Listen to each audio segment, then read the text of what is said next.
Ehi, svegliati, apri gli occhi. Non fare storie, dai. Tirati su, piano piano. Però credo che sarà davvero una bella giornata. Su, svegliati. Dai, apri gli occhi. Ok.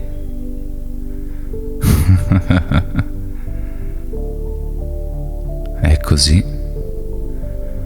Ora raccimola le tue energie e preparati, perché questa sarà una giornata fantastica.